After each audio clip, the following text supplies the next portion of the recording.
Alright, so today I'm going to talk about a game called Karuta, and this is a Japanese game, and I wanted to talk about it in this class.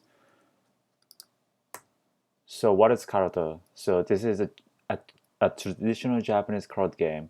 It's almost 600 years old. So, the idea of the game came from Portuguese in the 16th century with the ships.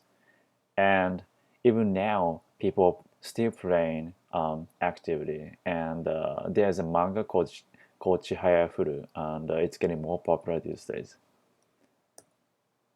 So there are two types of Karuta games, and the first one is pretty easy. It's just matching the picture and the words.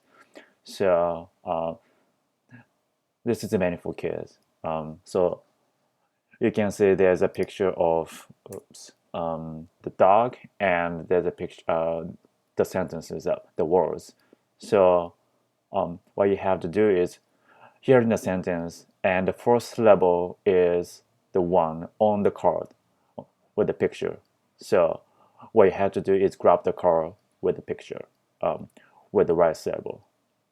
So in this example, this card said the walk, if the dog walks and he might hit the bar.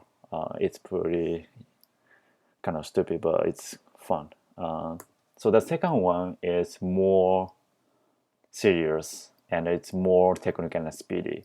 So there's no pictures on the card, and this card game is based on Hakunin issue, which means the 100 poems. And those poems were written by a famous people in those days. And those poems have the same style. So it's the number of syllables for each poem, and it should be 57577, and they all have this style. And it requires a lot of memorization and a speed, so this is more difficult than the other one. So this is called competitive Karuta, and this is the basic rule. So basically this is for two people, but you can play with in a group, but it's gonna be always a one-on-one. So keep in mind. And there are 100 pairs of cards for each poem, which is 100. And each player receives random 25 cards out of 100. And each card has the last part of the poem. So you can see there's a grabbing card and a reading card. So on the reading card, it's for the reader, for the game. And the first part is about the poet name. And the second part is the first half. And the last one is the last half. So grabbing card only has the last one. So what you have to do is memorizing the old poems, and you have to detect which card it's gonna be by the first half. So if you can get the if you can grab the right card, and you can give your one of the card from your field to the other person.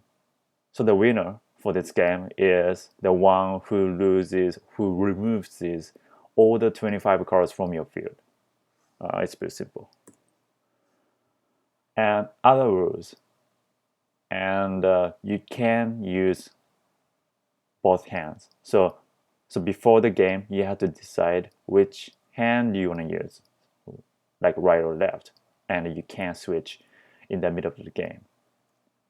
And another rule is you can't touch the unread, the wrong card, and this is called otetsuki. But there's an exception. So in this picture, there's a your field and opponent's field. So if you touch the wrong card in your field, it's okay. But if you touch the wrong card in the opponent's field, this is a penalty, and you have to receive one card from the other person. So you don't want to make this mistake. It's risky. Yeah, so that was the rules, and I'm going to talk about 3 strategies. So strategy one, memorizing the poems. It takes a lot of time and a lot of efforts, but this is the the basic strategy to win this game. And in the middle of the game, you can rearrange the cards on your field. It can be a good way to confuse the other player, but it's also a risk for yourself because you also have to memorize the arrangement of the cards. So strategy number 2, like I said, even though there are 100 poems, you don't have to listen to every single syllables to detect the card. So some poems have the same styles and the same words for the first part, and depends on the syllables, you can detect which card it's gonna be. So for example, there's a card you can detect by hearing only one syllable. So there are 7 poems. So the first one is a murasame no. The second one starts from sumi no no. So and so forth. So what you have to do is memorizing those poems and hearing those syllables and grab the card as soon as you can. So this is the strategy 2. And the last strategy for this game, that well, even though I said there's a penalty by touching the wrong card, but he has another exception. So in this picture, there's a one card.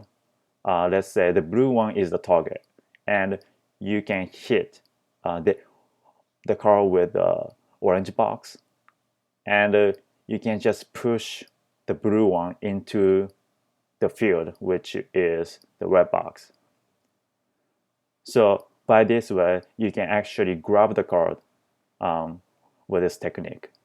So these are the strategies of Karuta, and this game is really speedy and technical, and it uses a lot of memorization. It's really fun.